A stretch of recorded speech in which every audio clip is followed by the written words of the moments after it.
Guys, আসসালামু আলাইকুম। কাছে বা দূরে যে যেখান থেকে আমার ভিডিওটি দেখছেন সবাইকে আমার চ্যানেলের পক্ষ থেকে স্বাগতম। আশা করি সবাই ভালো আছেন। আল্লাহর রহমতে আমরাও ভালো আছি। প্রতিদিনের মতো এক কাজই করতে হবে। প্রতিদিন সকালে উঠেই আমার নাস্তা বানাতে হয়। তো সেই নাস্তা বানানোর জন্য আমি চলে এসেছি পাকের ঘরে। সকাল সকালে মেয়ে স্কুলে চলে যাবে, যার কারণে মেয়েকে নাস্তা বানিয়ে খাওয়াইয়া দিয়ে তার সাথে টিফিন দিয়ে দিব, রুটির নাস্তা। এর জন্য তাড়াতাড়ি করে আমি রুটির নাস্তা বানাতে এসে পড়েছি। আসলে বাচ্চারা সকাল সকাল কিছুই খেতে চায় না। এত সকালে কার কি খেতে মনে চায়? ও সকাল 6টার সময় উঠে রেডি সেডি হয়ে আপনি 7টার ভিতরে বাসা থেকে বের হয়ে যেতে হয়, আর না হলে অ্যাসেম্বলি পায় না।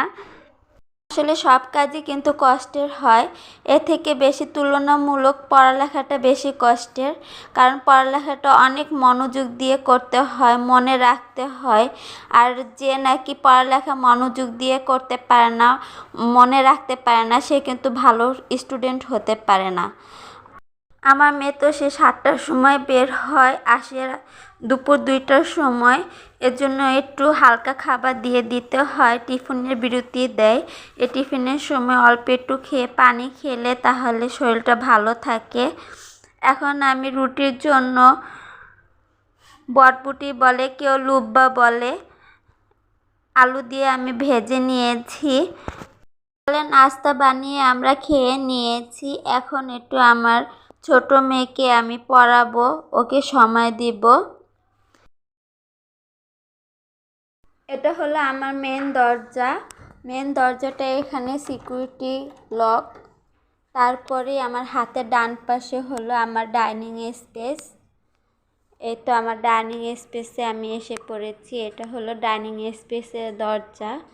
তো ডাইনিং স্পেসের দরজাটা আবার গ্লাস সিস্টেমের, এটাকে এভাবে টানা যায়। এখানে আমি একটা সৌন্দর্যের জন্য একটা ঝুনঝুনি রেখেছি। দরজার ডান পাশে আমি একটা ফুলদানি রেখেছি, এর পাশেই হলো আমার সোফা।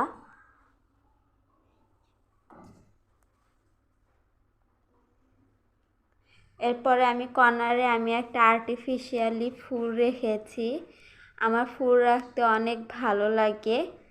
ফুল ঘরের সৌন্দর্য বাড়ায়, ফুল দেখতে অনেক সুন্দর লাগে, যার কারণে আমি এই কর্নারটাকে আর্টিফিশিয়ালি ফুল দিয়ে সাজিয়েছি।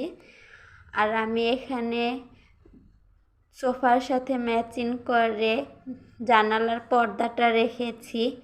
জানালার পর্দাটা আমার একটু সোফার কালারের সাথে ম্যাচিং করে এনেছিলাম। তো এই কর্নারও আমি একটা ফুল রেখেছি। এরপরে আমার ক্যাবিনেট সুটকেসটা আমার কাছে ভালোই লাগে, কার কাছে কেমন লাগে সেটা বলতে পারি না।